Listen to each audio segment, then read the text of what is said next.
Hey guys, welcome to the first installment of our new video series on how to identify uh, an abusive church. Fortunately, there are many churches out there that practice religious and spiritual abuse. These are unsafe churches, and they are not biblical, and they go against everything that Jesus had in mind and instituted when he was here uh, during his earthly ministry, instituting and setting up, the kingdom of God on earth. And so, let's just jump right into it. Touch not God's anointed. This is a phrase from the Old Testament, and I have here the passage that it's from. Touch not God's anointed is a phrase from the Old Testament that many of us probably haven't even heard. I'm sure that if you've read the Bible cover to cover, you've certainly read that verse. But many of us probably haven't heard it in regular casual conversation in our day-to-day lives. Do not touch my anointed ones. Do my prophets no harm, is what the NIV says. Let's see. The English Standard Version: touch not my anointed ones, do my prophets no harm. Do not touch my anointed ones, do no harm to my prophets. 1 Chronicles chapter 16, verse 22. This is a verse that a lot of these unsafe churches will use to justify their behavior, their unsafe and their abusive behavior. So basically, what this behavior is, we can refer to this behavior, this trait, as is control-oriented, a control-oriented style of leadership. Okay, touch not thine anointed. That's what they will say if anyone tries to critique them or to question them or anything like that. Okay. Another one that you hear is that the pastor of the church is your personal Moses, which God has placed you under, and that you must submit to him under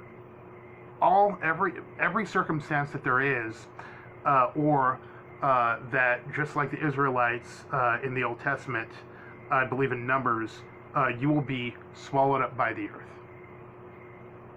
They use fear and manipulation to gain the control that they need for this control-oriented style of leadership.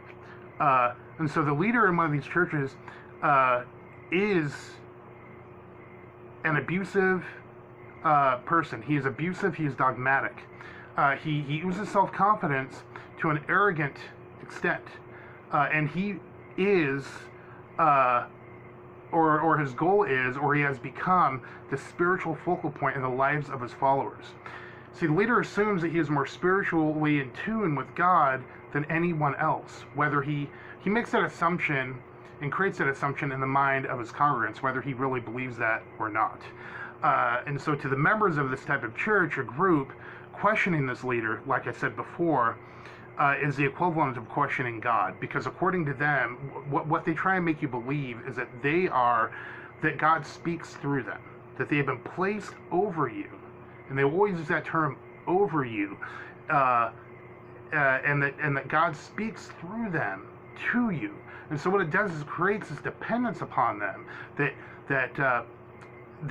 this feeling, this idea that you cannot go straight to God, that you have to go through them, that they are a mediator between you and God, and that you have to go through them instead of going straight to God, and that if God is going to speak to you, he's going to speak through them.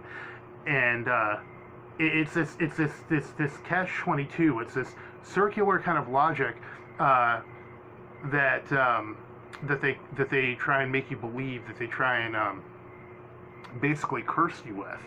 And so they always will, whether they say it outright or subconsciously, will create this idea, this belief that they are equal. They are equal to God.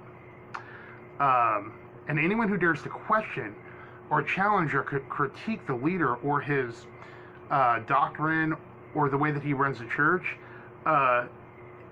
is very harshly punished, very harshly dealt with.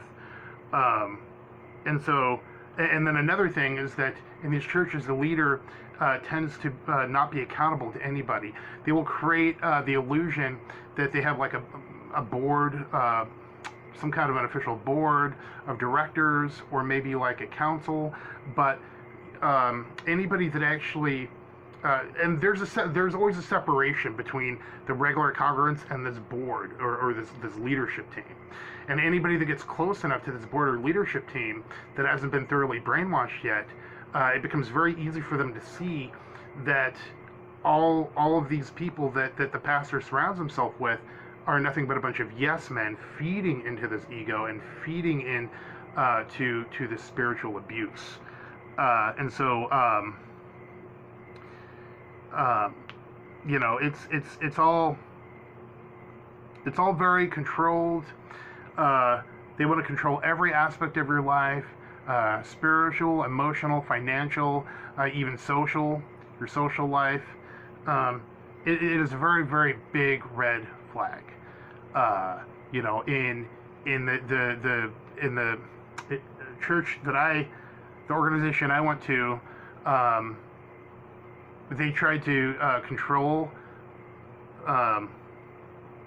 They tried to tell me that I could not go back to school, go back to Bible college, and get my degree, things like that. Excuse me. They tried to tell me, you know, who I could and could not talk to outside that church.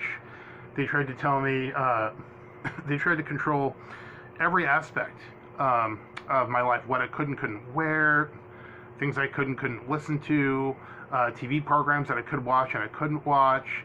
And it wasn't a thing where they were making suggestions out of genuine concern. It was very clear that they weren't suggestions, they were commands. And should anyone go against any of these commands, they're going against the pastor. It was all about the pastor. You'll hear language in these churches like instead of hearing people say, let me, you know, I have to ask, I have to take this to God, I have to pray about it, you know, or what would Jesus do?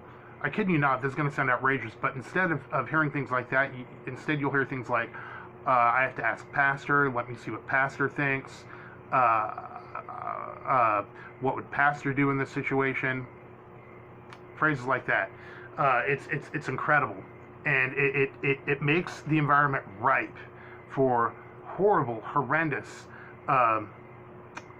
religious manipulation, spiritual abuse, and just a horrific experience. Thank you for joining me in this video. We will be putting up many videos in the days to come. This section of videos is probably going to be at least 10 videos, a 10 video compilation. And so thank you for you know, kind of taking this journey with me. If you know anybody that's suffering in a church like this, please encourage them to watch this video, show them this video.